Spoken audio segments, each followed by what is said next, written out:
Levítico capítulo 21, versículos 16 a 23. Disse mais o Senhor a Moisés: fala a Arão dizendo: ninguém dos teus descendentes nas suas gerações, em quem houver algum defeito, se chegará para oferecer o pão do seu Deus. Pois nenhum homem em quem houver defeito se chegará, como homem cego, diga cego, ou coxo, diga coxo, rosto mutilado, diga rosto mutilado, ou desproporcionado, diga isso por favor, ou homem que tiver o pé quebrado ou mão quebrada, diga pé quebrado ou mão quebrada, ou corcovado, diga, ou anão, ou que tiver belida no olho, ou sarna, ou impigens, ou que tiver testículo quebrado.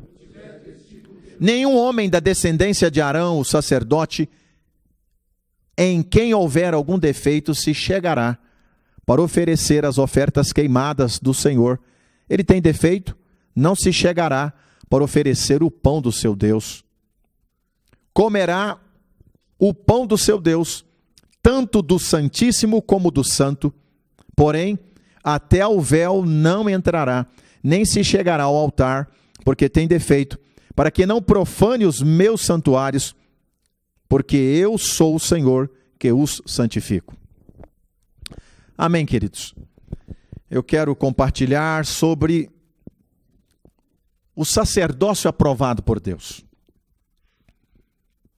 Mas antes de falar sobre isso, eu gostaria de nos lembrar qual é a nossa visão, qual é o slogan da nossa visão, que com certeza, a começar de nós, está gravado na tábua do nosso coração. O nosso slogan, a nossa visão é edificar uma igreja de vencedores. Diga, por favor, vencedores. Onde cada membro é um ministro. Diga, ministro. E cada casa uma extensão da igreja. Conquistando assim a nossa geração para Cristo, através de células que se multiplicam uma vez ao ano. Tem algumas palavras muito importantes na nossa visão. Edificar uma igreja de vencedores, onde cada membro é um ministro, cada casa uma extensão da igreja, conquistando assim a nossa geração para Cristo. E eu te pergunto, dentre todas estas palavras, será que tem uma palavra mais importante na nossa visão? Edificar uma igreja de vencedores, onde cada membro é um ministro, um sacerdote, onde cada casa é uma extensão da igreja, conquistando assim a nossa geração para Cristo, através de células que se multipliquem uma vez ao ano. Será que tem uma palavra dentre tantas a mais importante aí? Será que tem? Pense e responda para você mesmo. Eu ontem, quando havia acabado de preparar esta mensagem, eu arrazoava comigo mesmo e me questionava, será que eu devo falar mesmo esta palavra amanhã para os pastores e líderes das igrejas da Vinha Dínamos? Estamos aqui no nosso GCD, Grupo de Comunhão Discipulado, como todo sábado. E eu fiquei pensando, será que deva ser mesmo esta palavra? Eu me questionando.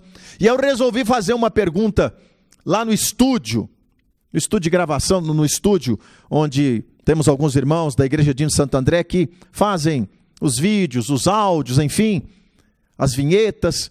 E eu perguntei para eles. E dentre todos os que ali estavam, o que acertou foi o Todd, que está me dando a honra mais uma vez de estar gravando esta mensagem, filmando. Eu disse, qual é a palavra mais importante? Um disse vencedor, o outro disse Cristo, o outro disse geração, enfim, mas o Todd acertou em cheio. Ele disse sacerdote. E eu disse, realmente eu preciso te falar desse assunto. Eu sei que você sabe, mas não custa lembrar que Deus te chamou para ser sacerdote da nova aliança. Essa é a nossa mensagem. Nós temos falado uma série de mensagens sobre este tema, sobre este assunto. Eu sei que você sabe, mas não custa lembrar. E hoje eu estou aqui para dizer para você: eu sei que você sabe, pastor, eu sei que você sabe, líder de igreja, eu sei que você sabe, irmão, que me ouve e me assiste, mas não custa lembrar, você é o sacerdote da nova aliança. Deus apontou você com o dedo, e através do sacerdócio perfeito em Cristo, Deus te levantou como sacerdote. Na velha aliança, somente a descendência de Arão, o primeiro sacerdote. Arão, irmão de Moisés, você sabe, Deus instituiu através de Arão a tribo de Levi, e dentre a tribo de Levi, Deus levantou sacerdotes, homens separados para o serviço na obra de Deus, homens totalmente consagrados à obra de Deus. As outras 11 tribos se dedicavam a cumprir a vontade de Deus, mas havia uma tribo específica destinada a se consagrar por completo para servir a Deus, cuidar do tabernáculo, cuidar dos utensílios do tabernáculo, oferecer sacrifícios a Deus, enfim.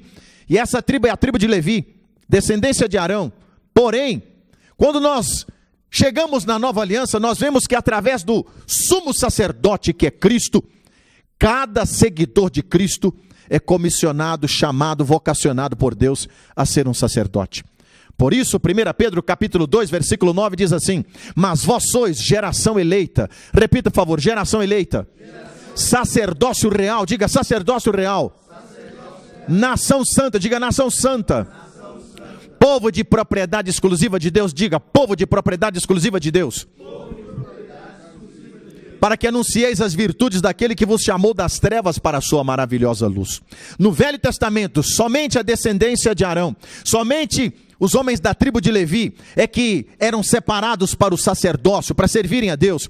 Mas na nova aliança, todos quantos são seguidores de Cristo são chamados de sacerdotes. Sacerdotes, que privilégio! Então, a palavra mais importante, se eu pudesse escolher só uma palavra para falar da visão que Deus tem para a sua igreja, eu escolheria, e sei que é o correto, a palavra sacerdote. Diga sacerdote. Quem é o sacerdote? É aquele que serve a Deus, é aquele que apresenta as pessoas a Deus, intercede por elas, pedindo a Deus o perdão, a libertação, a cura, a salvação, a prosperidade, a bênção. Mas o sacerdote, ele também apresenta a Deus às pessoas, ele mostra o caminho, ele mostra o rumo, a direção a ser seguida.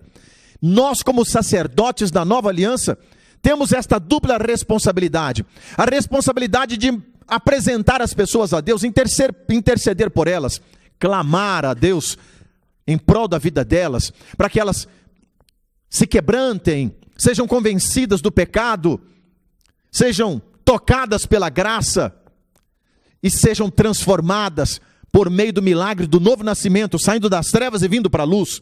Mas também temos a responsabilidade de mostrar a elas o propósito de Deus, não só interceder por elas e clamar a Deus para que Deus venha ao encontro delas e as socorram e, acima de tudo, as salvem. Mas nós também, como sacerdotes da nova aliança, temos a responsabilidade de apresentar os princípios de Deus, os princípios da palavra, a direção de Deus, o propósito eterno de Deus para cada pessoa. Nós, cada um de nós, fomos chamados com essa responsabilidade. Fomos inseridos no corpo de Cristo, que é a igreja. Quando eu digo nós, eu não me refiro tão somente a pastores, mas cada membro do corpo de Cristo. Cada membro do corpo de Cristo está inserido no corpo de Cristo, que é a igreja, para desenvolver funções, habilidades, aptidões, para cumprir um chamado, que é o chamado universal para todo cristão, que é o chamado do sacerdócio, para apresentar Deus às pessoas e apresentar as pessoas a Deus, de forma que as pessoas sejam salvas e libertas, recebam o amor de Deus, a bênção de Deus e a prosperidade de Deus. Porém, diga porém,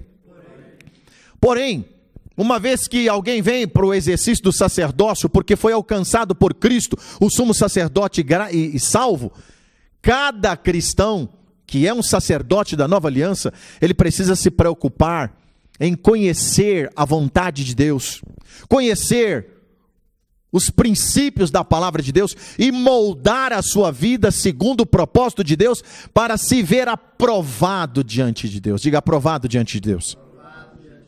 Paulo fala em 2 Timóteo capítulo 2, versículo 15. Procura apresentar-te a Deus aprovado. Paulo falando para Timóteo. E como o sacerdócio da nova aliança em Cristo Jesus é para todo cristão, nós podemos aplicar essa palavra não só para os que estão à frente da obra, os pastores, mas todos os membros do corpo de Cristo. Procura apresentar-te a Deus aprovado. Diga, aprovado. Como obreiro que não tem de que se envergonhar, mas que maneja bem a palavra da verdade.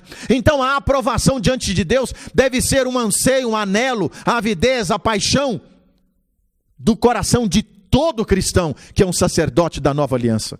Então Deus nos chamou para sermos reis e sacerdotes, porque vós sois geração eleita, sacerdócio real. Fomos chamados como sacerdotes e também como reis. Por que reis?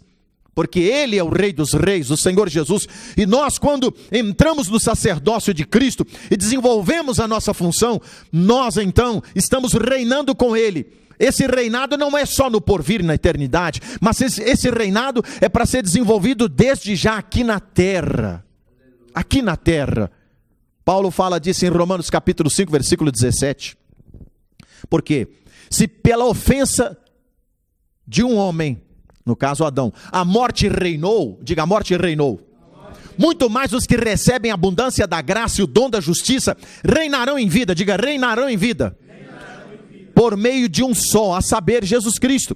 Então a morte reinou através do primeiro Adão. Mas o segundo Adão, que é Cristo, ele levou o pecado da humanidade sobre si e trouxe a salvação, a vivificação, o novo nascimento, a regeneração do espírito do homem que morreu no pecado de Adão. Então, Ele é o Rei, nós fomos chamados para reinar com Ele, mas para tal precisamos desenvolver um sacerdócio aprovado segundo os moldes da palavra de Deus. Amém? Amém. O sacerdote, ele tem a função de apresentar, a começar a sua casa a Deus. E quando eu estou me referindo aqui a sacerdócio da nova aliança, eu não estou me dirigindo tão somente aos homens, mas isso é válido também para as mulheres, para os jovens, para todos. Na tribo de Levi, só os homens, na velha aliança, só os homens exerciam sacerdócio. Mas esse sacerdócio que eu estou falando aqui é o sacerdócio universal, é o sacerdócio da nova aliança, é o sacerdócio que deve ser praticado, cumprido, de maneira aprovada diante de Deus, não só pelos homens, mas pelas mulheres também. Todos estamos inseridos no corpo de Cristo e todos devemos buscar a aprovação. O sacerdote, ele tem a função primeiramente de interceder pela sua casa, pelo seu cônjuge. Então, se a mulher já foi alcançada pela graça de Deus e salva, ela agora vai exercer o sacerdócio e interceder para que Deus encontre o seu marido, quebrante o seu coração e o salve. Os pais devem interceder pelos filhos. Às vezes vem à luz do evangelho primeiramente os filhos. Então os filhos exercem o sacerdócio e clamam, e Deus salva os pais e assim sucessivamente. Quem está entendendo, diga 3 gostosos aleluias para Jesus agora. Aleluia, aleluia, aleluia. Esse aleluia até me animou. Glória a Deus. Devemos interceder, exercer a função de sacerdotes, inclusive diante dos nossos inimigos.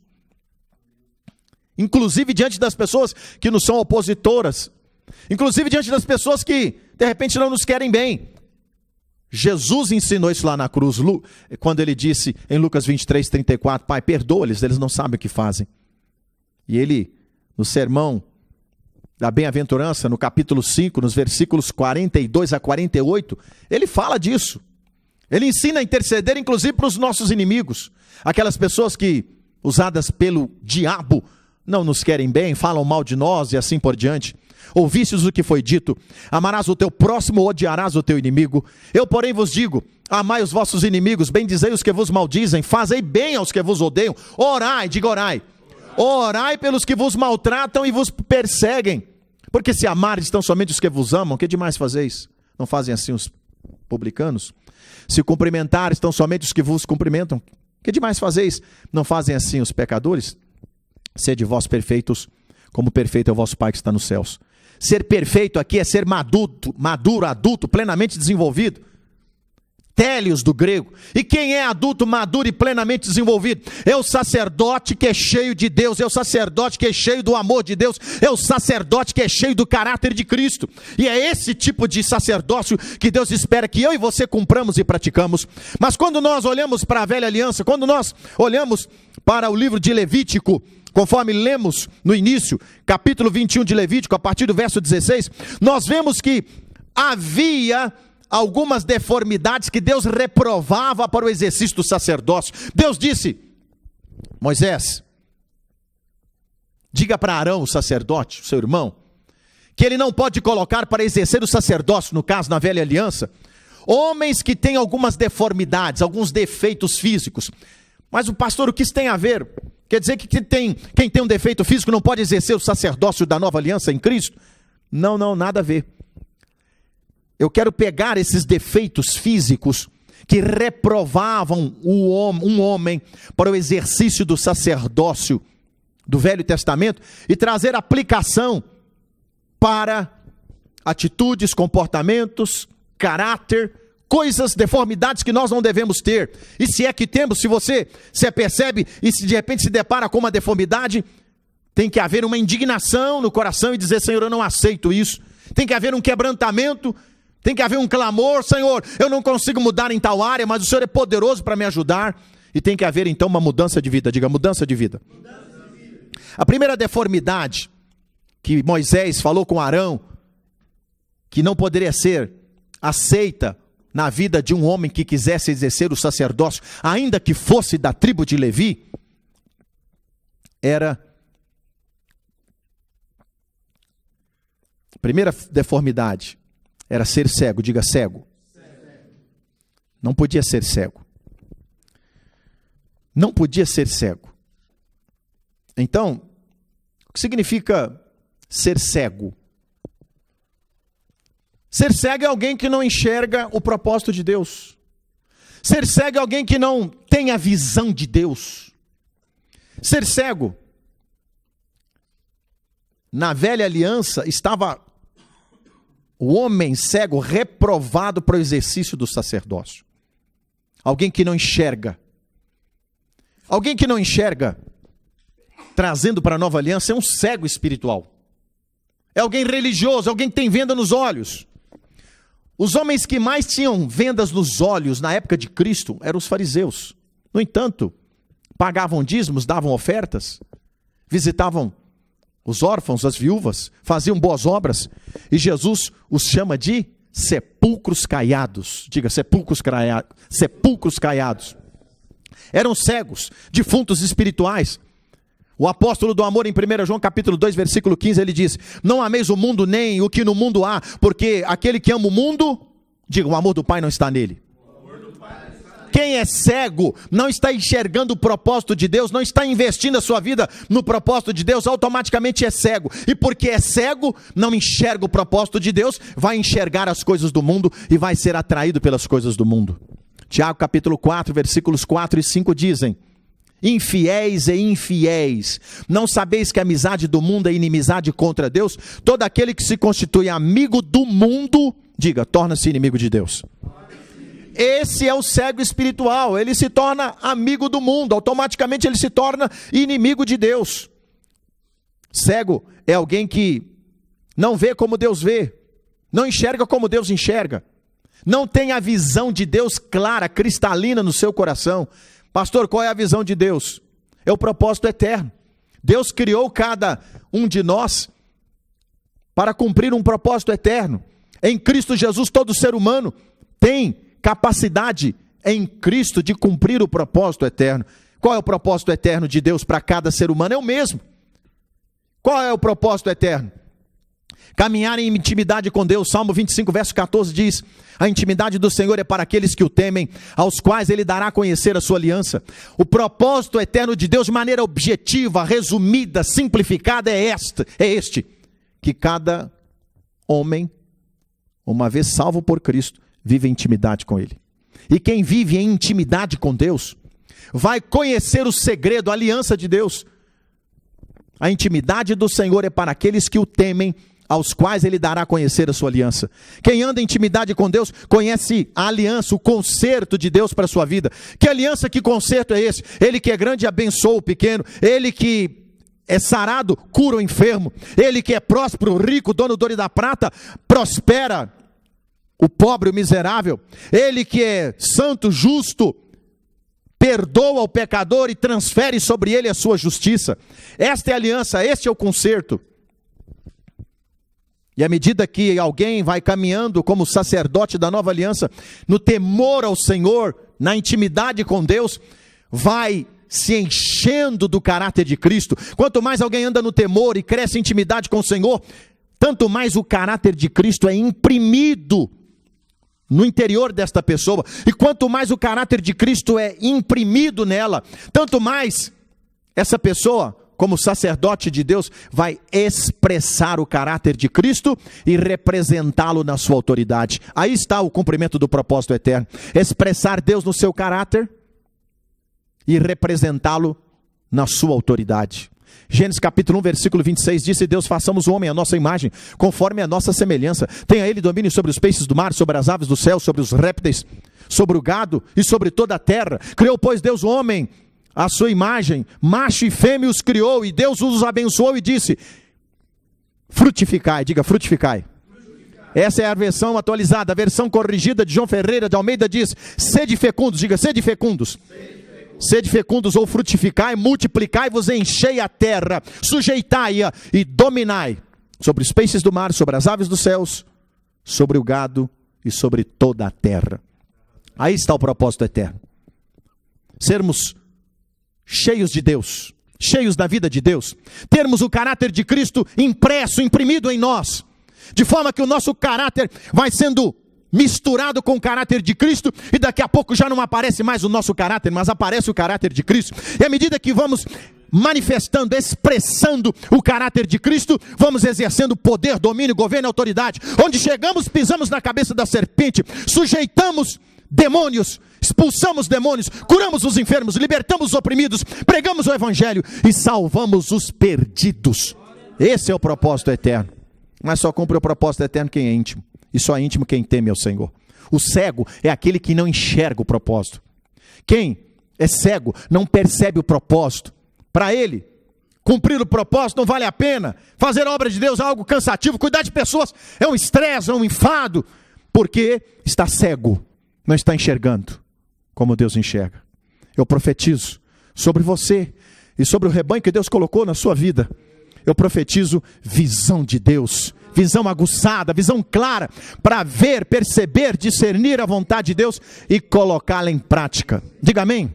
Amém. O cego é facilmente enganado, não possui um direcionamento, vive sendo guiado, é dependente dos outros. Nós temos que viver em interdependência e não em dependência. Não possui direcionamento, não abre mão da opinião. O cego muitas vezes é alguém obstinado que não abre mão da opinião própria, porque é cego, porque não tem visão de Deus, não tem visão de unidade. É levado por qualquer vento de doutrina o cego. Paulo fala aos Efésios capítulo 4, versículo 14, para que não sejamos mais meninos inconstantes, levados em redor por todo vento de doutrina,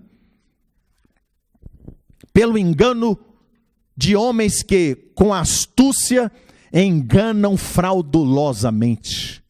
Diga para quem está ao teu lado: eu profetizo visão clara na sua vida.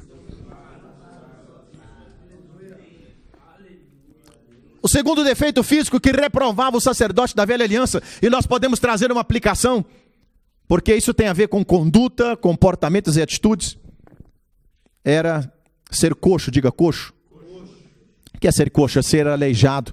Aleijado é alguém atrofiado, é aquele que anda com uma marcha claudicante, titubeante, não tem firmeza nos passos.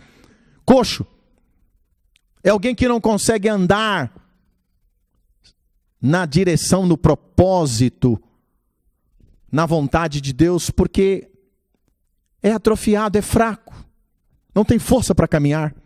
Ele até enxerga, ele não é cego, ele vê o propósito, ele tem a visão, mas ele não consegue caminhar, porque ele é atrofiado. Tem dificuldade de sair do lugar. até que quer sair do lugar, mas não consegue, até que enxerga, mas não tem força para caminhar, não possui disposição de sair do lugar. Esse é o coxo, é o aleijado. Vê outros sendo transformados, mas não consegue acompanhar a passada dos outros que estão avançando, porque é coxo, precisa de cura. Alguém que é coxo, teve a visão, entendeu o propósito de Deus, até que vem para o culto, até que vai para a célula, até que faz parte às vezes de uma igreja, mas é estático. Vamos orar, dizemos ao coxo, enquanto que estão orando por 15 minutos, a oração dele não passa de 15 segundos, ele não tem força para avançar. Que Deus nos livre disso. Diga, eu rejeito a atrofia. Eu profetizo sobre as nossas células, sobre as nossas igrejas, saúde, visão de Deus e libertação de tudo aquilo que é aleijume e que retarda os passos e dificulta a caminhada no rebanho de Deus sobre o qual Ele nos colocou. Diga amém. Amém. Terceiro defeito, rosto e corpo mutilado. Diga, rosto e corpo mutilado. Rosto e corpo, à luz da Bíblia, falam da glória de Deus. Então, ter o rosto e corpo mutilado fala de alguém que pratica coisas contrárias à palavra de Deus. A expressão de alguém que tem um rosto e corpo mutilado é uma expressão contrária aos princípios da palavra de Deus. Mutilado é alguém mentiroso, é alguém que usa de dissimulação, de hipocrisia, de engano, é alguém que não cumpre com a sua palavra, é alguém que é contra aquilo que é a verdade. Não há transparência. Isso é rosto e corpo mutilado. Quem tem rosto e corpo mutilado é alguém que não transparece a glória de Cristo, não transparece o caráter de Cristo.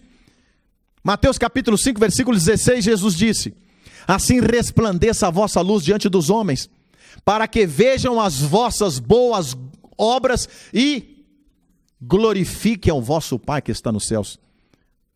Diga para quem está ao teu lado, assim resplandeça a vossa luz diante dos homens, e vejam as vossas boas obras, e glorifiquem ao vosso Pai que está nos céus.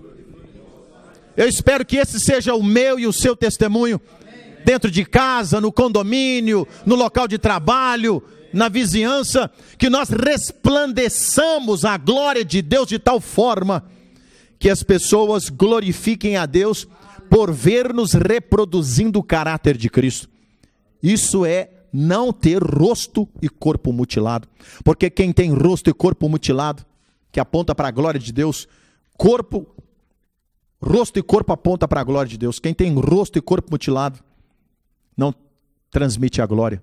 E Paulo exorta aos Coríntios, 2 Coríntios capítulo 3, versículo 18, dizendo assim: mas todos nós com cara descoberta, refletindo como por um espelho a glória do Senhor, somos transformados de glória em glória na mesma imagem, como pelo Espírito do Senhor.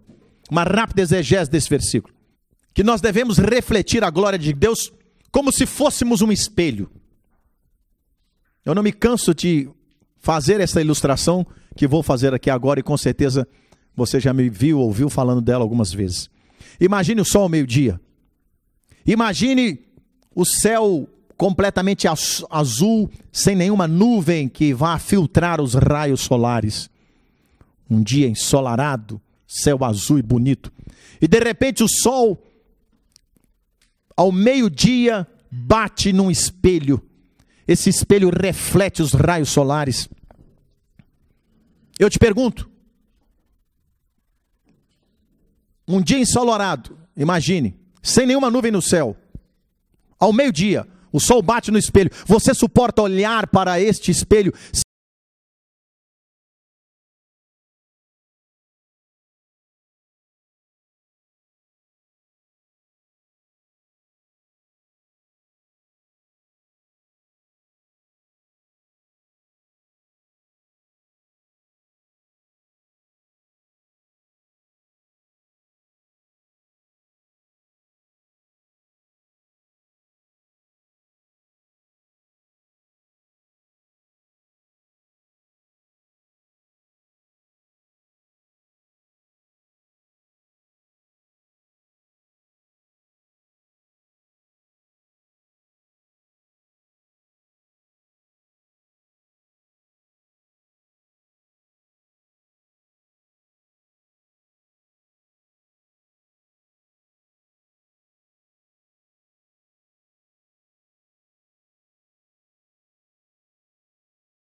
que reflete a sua glória.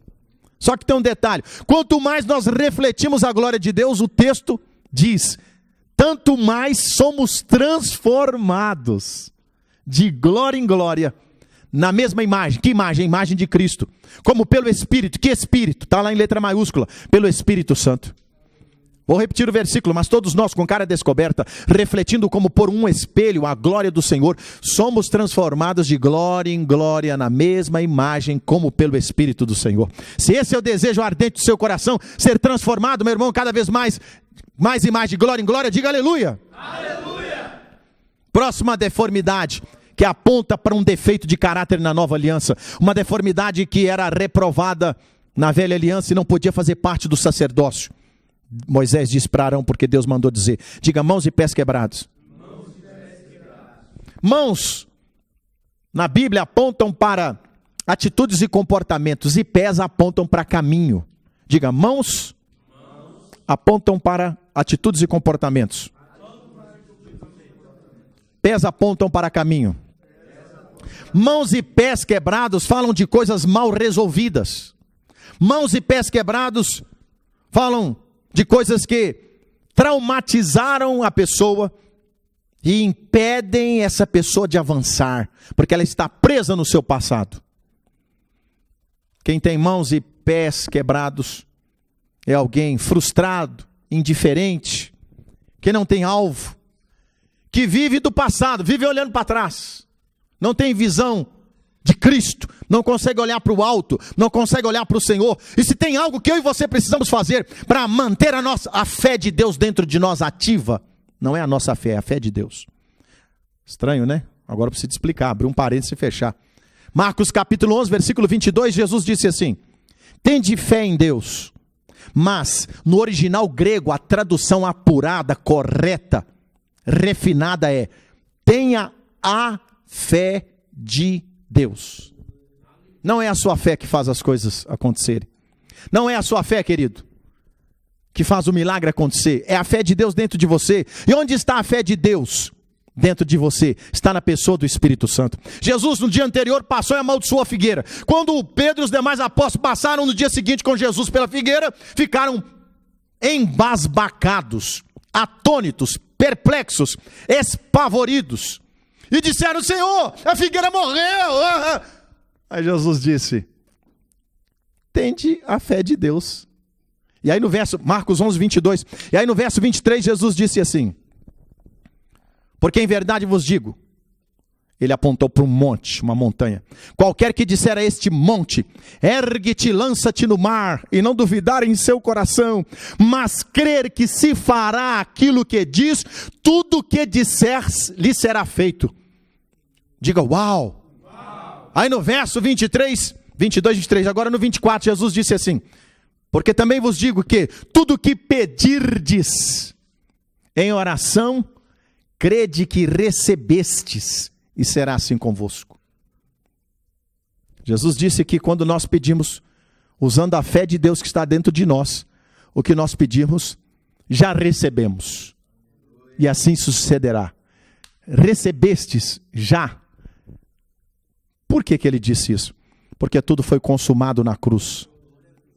Porque as bênçãos, as vitórias, a cura, a libertação, a prosperidade, a provisão, o crescimento do seu ministério, o avanço da sua liderança, a multiplicação dos membros da sua célula, a explosão numérica da sua igreja, o recurso financeiro para o tesouro da casa de Deus, onde Deus te plantou como pastor, pessoas capacitadas, recursos humanos, recursos materiais, toda sorte de bênçãos já estão destinadas ao seu favor. Tem 2000 anos, porque quando Jesus disse lá na cruz tetelestai, ele consumou todas as coisas, pagou a sua dívida, ele cravou o escrito de dívida, que é um certificado. O pecado é como um certificado de dívida, que te deixava escravizado numa dívida. E quem é que te escravizava? A lei veio para condenar, para mostrar o padrão de Deus inatingível, inalcançável, mas também veio para condenar o pecador. Porém, Jesus vai lá na cruz e ele crava esse escrito de dívida e te deixa livre e te resgata das mãos do diabo. Para você então não ter mãos e pés quebrados, para você então poder ter atitudes e comportamentos corretos, para você então poder andar por caminhos que agradam ao Senhor e não ficar preso no passado. Mãos e pés quebrados também pode se referir a alguém preso aos seus sucessos passados. Alguém preso às suas experiências positivas do passado. Preso à sua espiritualidade do passado. Então ele estagnou, não avança. Porque ele fica comemorando as vitórias dos anos passados. Mas vem cá, as vitórias dos anos passados já se foram. Nós temos que agora avançar, não podemos ficar parados, não podemos ser estáticos. Não podemos permitir que a mornidão, a letargia, a indolência, a passividade, a preguiça nos domine. Libertemo-nos de tudo aquilo que é mão e pé quebrado. Diga amém. Queres citar alguns exemplos de mãos e pés quebrados que prendem pessoas ao passado e elas não avançam? Pessoas que se frustram e não conseguem trabalhar porque foram demitidas de uma empresa quando estavam esperando uma promoção. Mãos e pés quebrados, presos no passado. Pessoas presas à infidelidade cometida pelo cônjuge no passado e não conseguem perdoar. Até que não separa do cônjuge, ou até separa, sei lá, mas vive uma vida palco de miséria e de desgraça, porque alimenta uma mágoa, um ressentimento dentro de si. Pessoas morando na rua, você já deve ter se deparado com um mendigo que o cara fala: eu sou advogado, eu sou engenheiro, eu sou de família rica. Já teve essa experiência? Mas por que, meu Deus, pessoa inteligente, educada, de uma boa família, agora virou um mendigo, indigente, morador de rua?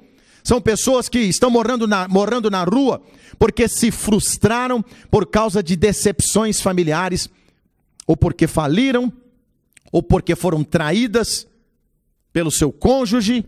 Isso é resultado de mão e pé quebrado. Há pessoas que dizem: eu não consigo avançar porque o meu pai foi um alcoólatra. Estão paradas porque têm mão e pé quebrados. Tem que se libertar disso. Fica transferindo a culpa para o pai que já morreu. Foi um alcoólatra. Ter um pai ausente ou um pai mau caráter não justifica ser um pé e mão quebrado. Tem que ser resolvido. Tem que se libertar do passado e tem que avançar.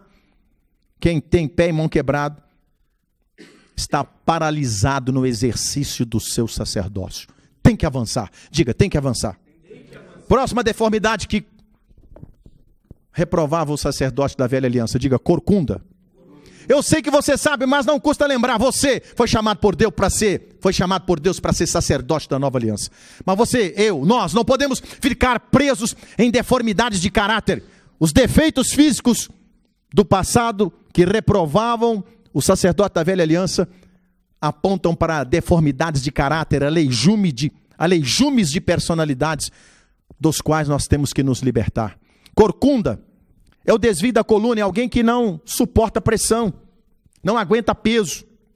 Qualquer pressão desestabiliza essa pessoa. Por isso mesmo nós falamos da importância do discipulado, da importância de estarmos juntos, da importância de caminharmos em equipe, da importância de usarmos de transparência e confessarmos as nossas tentações, e se for o caso até os nossos pecados uns aos outros. Para quem eu devo confessar o meu pecado? Para o meu líder. E aí, ele, com a sabedoria de Deus e pelos princípios da palavra de Deus, vai tratar comigo, para o meu bem. É melhor confessar uma tentação ou confessar um pecado, porque se eu confesso a tentação, eu vou acabar me livrando de ter que confessar um pecado. Então, corcunda é alguém que não tem padrões firmados, prefere o que é mais fácil, é alguém que abre mão dos padrões da palavra de Deus. Se alguém lhe oferece um caminho fácil, um atalho, uma propina, uma vantagem, acaba pegando.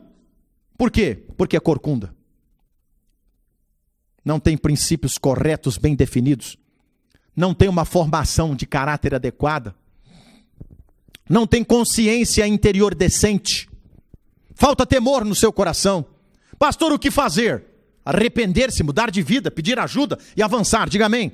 Amém. Próximo defeito, diga não. É alguém que prometia, parece que ia, mas não foi. Não cresceu. não avançou, não se amadureceu. Você deve conhecer alguém com 60, 70 anos, mas que tem idade emocional de jovem. Às vezes um cara está com 40 anos, é pai de filhos, mas ele tem idade emocional de um adolescente de 15. É um anão, não cresceu. Tinha todas as condições para crescer, mas não cresceu. Por quê? Porque fez escolhas erradas e então parou de crescer. Crescia bem, mas de repente parou de crescer. Tornou-se uma pessoa pusilânime, fraca de ânimo. A nossa passada, irmãos, não precisa de ser grande. Não precisa de ser grande assim, não. Ela pode ser pequena, mas tem que ser, diga, constante. A passada não precisa de ser grande, que nem gigante, mas ela tem que ser constante, firme. Como é bom lidar com pessoas perseverantes. Perseverantes no caráter, perseverantes na palavra, perseverantes na disciplina, perseverantes na pontualidade, perseverantes nos compromissos, perseverantes no cumprimento daquilo que tem que ser cumprido. Diga para o seu vizinho, a sua passada pode até não ser grande, mas ela tem que ser constante. Amém? Diga, belida nos olhos. O cego não vê, mas o que tem belida nos olhos, ele até que vê, até que enxerga. Mas ele tem um problema nos olhos que o incomoda. Então, vira e mexe, ele muda de foco. Porque ele até que enxerga. Ele não é cego, mas ele não enxerga de maneira cristalina. E algumas situações surgem na vida que acabam tirando quem tem belida nos olhos, tirando ele do foco. Estava desempregado, estava buscando a Deus, mas agora está empregado, para de buscar, não tem tempo.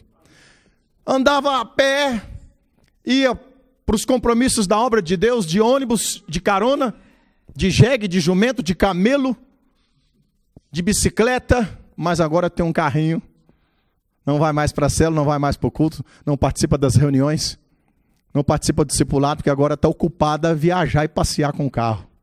Diga alto lá. Belida nos olhos. Não tinha esposa, casou, agora tem esposa e tem filhos. O que aconteceu, irmão? Quando você era jovem, você era tão fervoroso. E agora? Não, eu tenho que cuidar da minha esposa e dos meus filhos. E se esquece que Jesus fez uma exortação para quem quer ser discípulo dele. Lucas capítulo 14, versículo 26. Se alguém vem a mim, diga, vem a mim.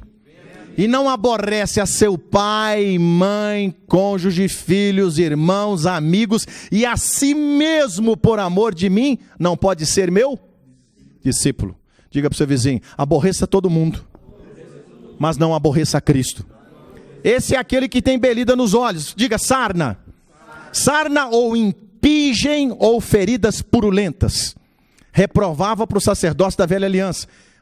O que nós podemos dizer a esse respeito para a nova aliança? Porque todos os que estão em Cristo são vocacionados ao exercício do sacerdócio. Curar, libertar, expulsar demônio, curar os enfermos, evangelizar, ganhar pessoas para Cristo. Isso é para todo cristão. Não é só para nós pastores, é para todo cristão. Diga aleluia. Aleluia. É tirar o sacerdócio da mão do clero e colocar na mão dos leigos. Foi isso que os apóstolos da igreja primitiva fizeram, e é isso que nós temos que pregar em bom e alto tom, para que nós não tenhamos crentes parasitas, crentes cegos, crentes com impingem, crentes com belida nos olhos, crentes coxos, crentes corcundas no nosso meio, mas que cada cristão seja cheio do Espírito e exerça um sacerdócio aprovado debaixo da graça, da unção, do poder, da glória, da vida, da unção do Espírito Santo. Diga amém. Amém. Sarna é quando alguém se torna o centro da vida cristã. A visão dele é a visão de um umbigo. Ele só olha para o umbigo dele. Altruísmo está longe dele. Ele não enxerga a necessidade de outrem, não enxerga o problema dos outros, só enxerga o problema dele. A vida cristã, para ele, a razão de ser é ele mesmo, é quem tem sarna. Então ele vai para Deus e diz, Deus me cura, Deus me sara, Deus me prospera, Deus me abençoa, Deus me casa, Deus me... Só eu. Diga, misericórdia. É tratar Deus como Deus fosse um gênio da lâmpada, que está pronto para fazer tudo que Ele quer e socorrê-lo em todas as suas necessidades. Deus é Pai, Deus é amor, Deus é bom, mas não façamos de Deus o nosso escravo, servo ou súdito. Nós é que somos servos. Podemos pedir e Ele tem para dar e Ele é bom. E Ele disse lá em Mateus 7, 7-11, pedi, dar-se-vos-á, buscar, encontrareis, batei, abrir-se-vos-á, o que pede recebe, o que busca, encontra, ao que bate se abre.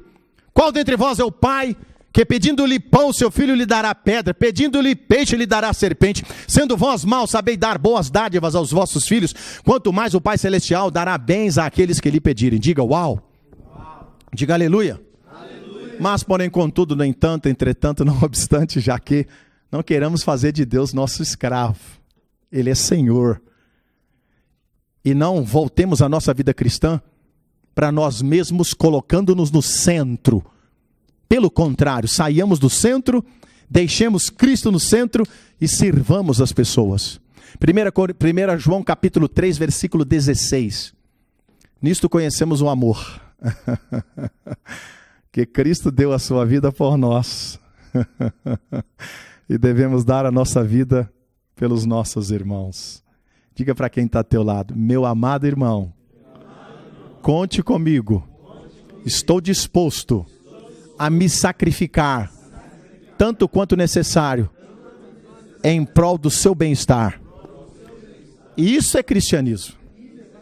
Amém? Foi o que Cristo fez. Foi o que Cristo fez. Diga 3 vezes, aleluia! Aleluia! Aleluia! Aleluia! E por último, diga testículo quebrado.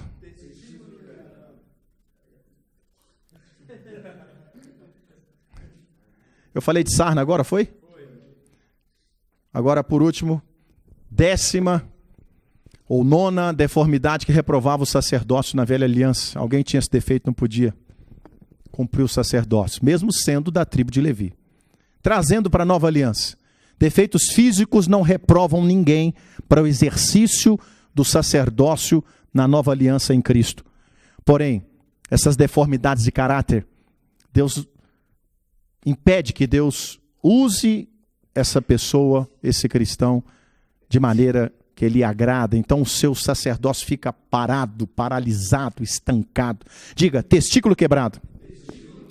É alguém que não pode gerar filhos. É alguém estéril.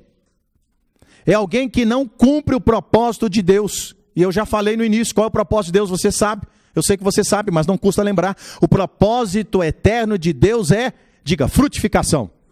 Crescer e multiplicar, gerar filhos segundo a espécie de Cristo, gerar filhos no DNA de Cristo. Está lá em Gênesis 1, 26 a 28, eu falei no início, e agora eu vou saltar e vou lá na nova aliança em Romanos capítulo 8, versículo 29. Aí está o propósito eterno. Caminhamos na intimidade com Deus e geramos filhos. Romanos 8, 29. Romanos 8, verso 29. Porquanto os que de antemão conheceu, também os predestinou a serem conformes à imagem de seu filho, a fim de que ele, aponte para o céu, por favor, diga ele, a fim de que ele seja o primogênito entre muitos irmãos.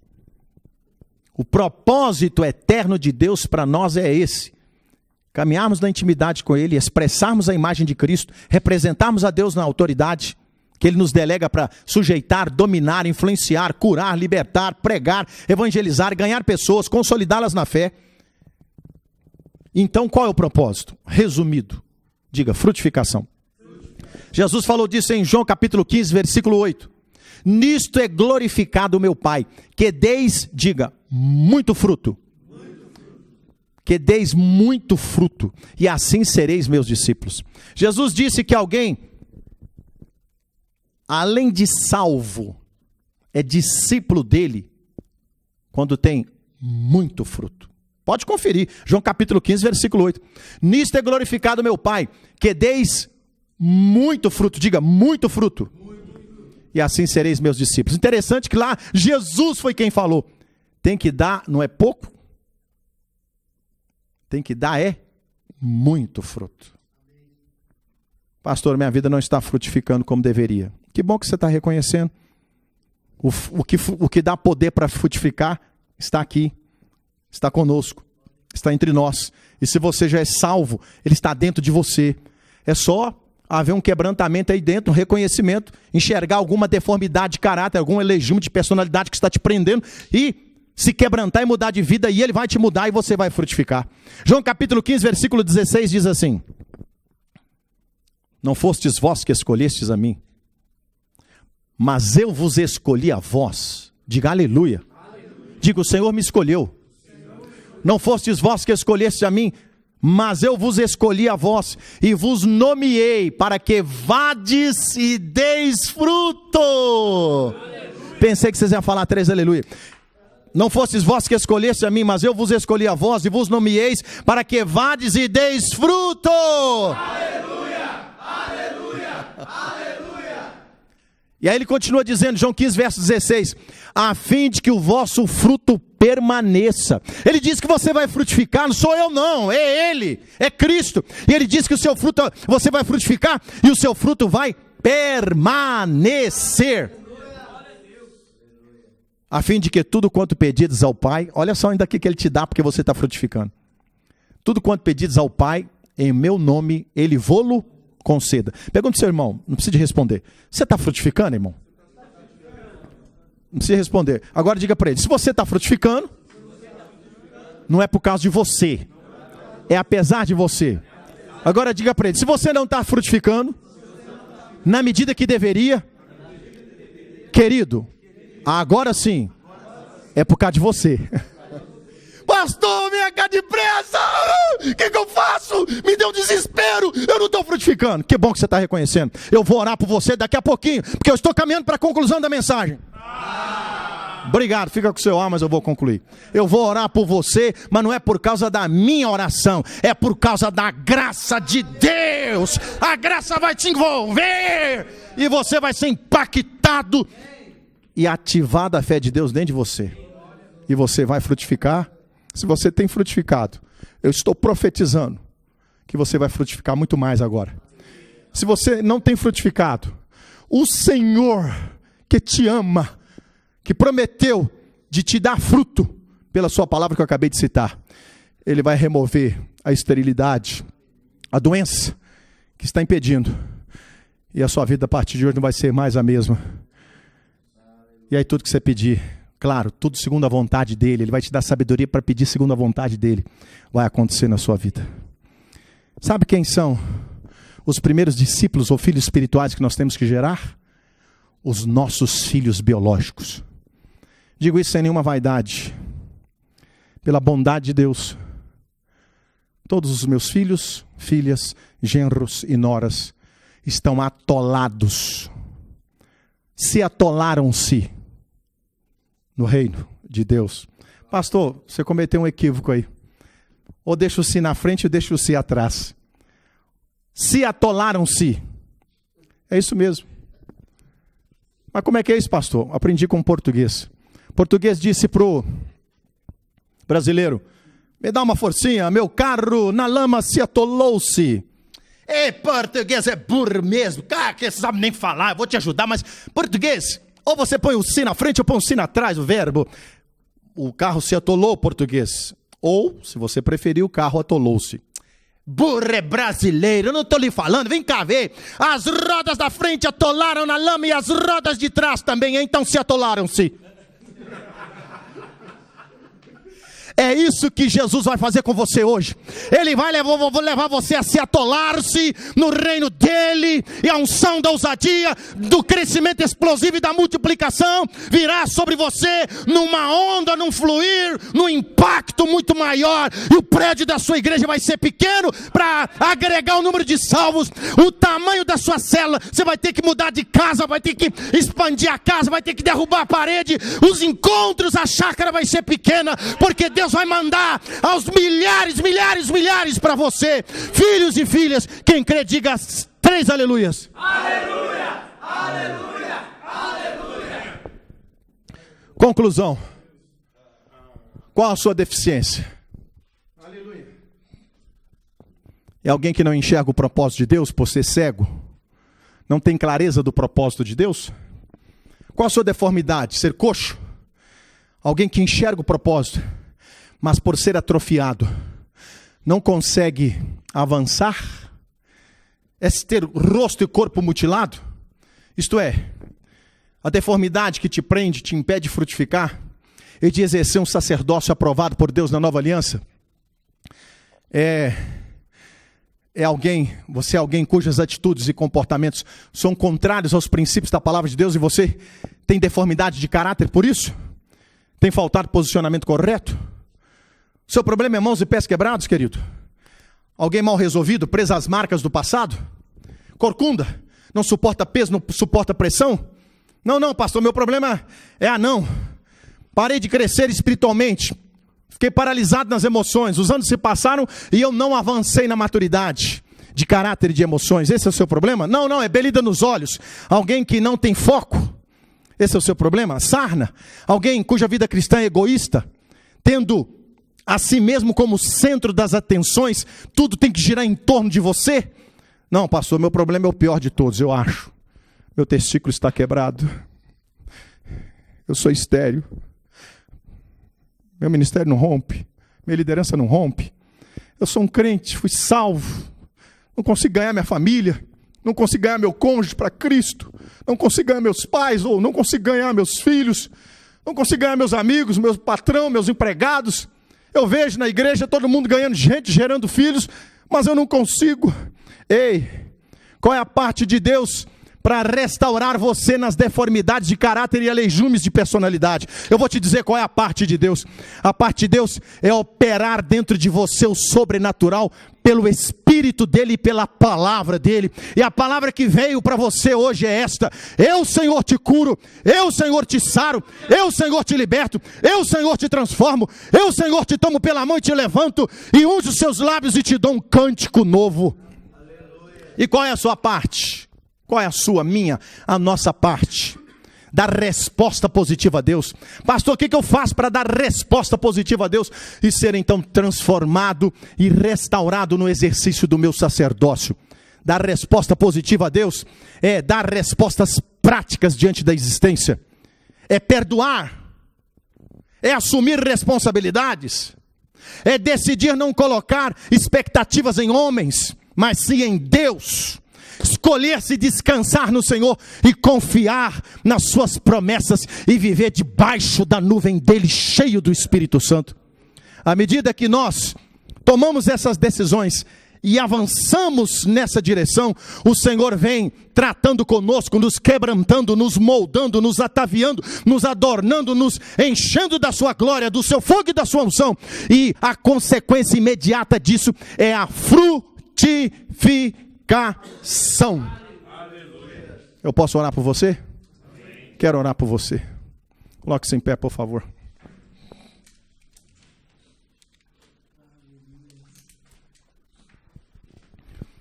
Faça assim com as suas mãos, você que me dá a honra de me assistir nesse vídeo. Faz assim, feche os seus olhos.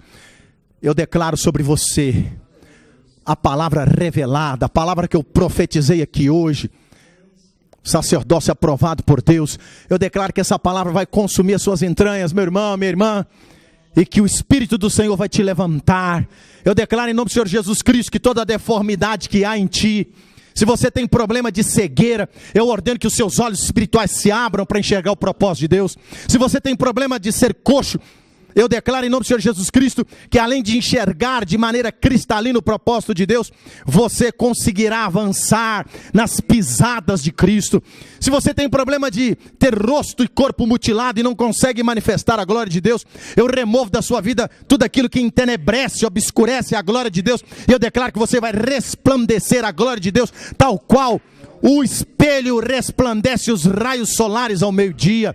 Seu problema é mãos e pés quebrados, eu estou repreendendo de você tudo aquilo que impede que você tenha atitudes e comportamentos adequados e satisfatórios. Estou profetizando sobre você a unção do Espírito Santo para te levar a romper, a avançar, a prosperar e a caminhar nas condutas e atitudes que agradam a Deus e nos caminhos certos da palavra do Senhor. Não suporta peso porque é corcunda, as pressões te intimidam, te amedrontam. Eu estou removendo este jugo de medo, de escravidão, de medo, de incerteza, insegurança de ti. Estou liberando sobre ti o jugo de Jesus que é suave, o fardo de Jesus que é leve. Receba paz, paz, paz. Receba a ativação da fé de Deus no teu coração.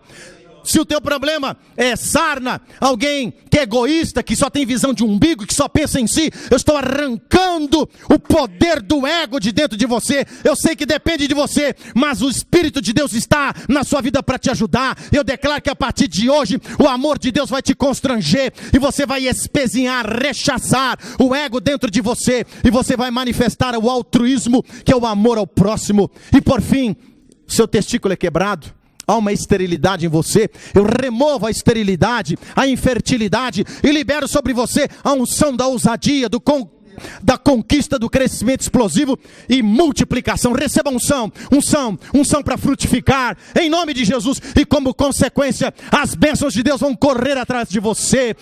O amor de Deus vai te persuadir e te constranger, e você será uma labareda nas mãos do Senhor, uma tocha acesa para a glória do nome do Senhor.